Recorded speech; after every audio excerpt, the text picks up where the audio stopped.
അപ്പോൾ പിള്ളേർ ഇന്നത്തെ പരിപാടി എന്താണെന്ന് വെച്ചാൽ ഭയങ്കര വലിയൊരു പരിപാടിയാണ് പിള്ളേർ. ഇന്ന് നമ്മൾ കുറച്ച് നേരം പണിയൊക്കെ ഉണ്ടായിട്ട് നമ്മൾ ആ പണിയൊക്കെ തീർത്ത് വെച്ചിട്ട് നമ്മളിപ്പോൾ വഴിയിലൂടെ ഇങ്ങനെ നടന്ന് നീങ്ങുവാണ് പിള്ളേർ. ഒരു ഇടവഴി, വിജനമായി ഒരു ഇടവഴിയിലൂടെ നമ്മൾ നടന്ന് നീങ്ങുവാണ് പിള്ളേർ.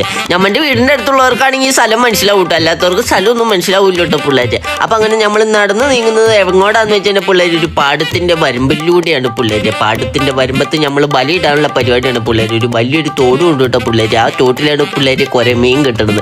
അപ്പോൾ ആ മീൻ കിട്ടുമെന്ന് അറിഞ്ഞുകൊണ്ട് നമ്മളിവിടെ മിക്ക ടൈമിലും വരാറുണ്ട് പിള്ളേർ. അങ്ങനെ നമ്മളൊരു 3 മീറ്ററിൻ്റെ വല എടുത്തിട്ട് ഞാൻ അപ്പുറത്ത് നിന്ന് ഞങ്ങൾ വല ഇങ്ങനെ പിടിച്ചോണ്ട് വരും.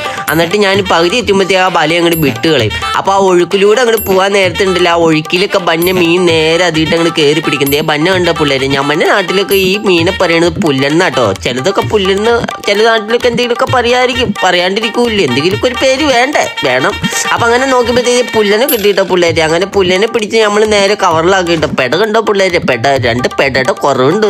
അങ്ങനെ ആ പുല്ലനെയും പിടിച്ച് നമ്മൾ നേരെ കവറിലിട്ട് ദേ ഒരു കുറുവയും കിട്ടിയിട്ടോ. കുറുവനെയും കിട്ടി നമ്മൾ കവറിലിട്ട് ദേ വീണ്ടും ഒരു മഞ്ഞക്കുരിനെയും കിട്ടിയിട്ടോ പിള്ളേര്. അപ്പോൾ 12,000 ചൂണ്ടയൊക്കെ മേടിച്ചോണ്ട് പോകണമെന്നാലും ഒരു 3 മീറ്ററിന്റെ വലയൊക്കെ മേടിച്ചോണ്ട്. അപ്പോൾ ഇതാണ് ഇത് ആനന്ദിച്ചേണ്ട കൂട്ടുകാരനും വന്നിട്ടോ പിള്ളേര്. അങ്ങനെ പുള്ളി തപ്പി പിടിച്ച മഞ്ഞക്കൂരിയാണ് പിള്ളേര്. അതാണ് ഈ മഹത്തായ വ്യക്തി. അപ്പോൾ പിള്ളേര് വീഡിയോ ഇഷ്ടപ്പെട്ട് ലൈക്ക് ചെയ്യുക, ഷെയർ ചെയ്യുക, സബ്സ്ക്രൈബ് ചെയ്യണം കേട്ടോ.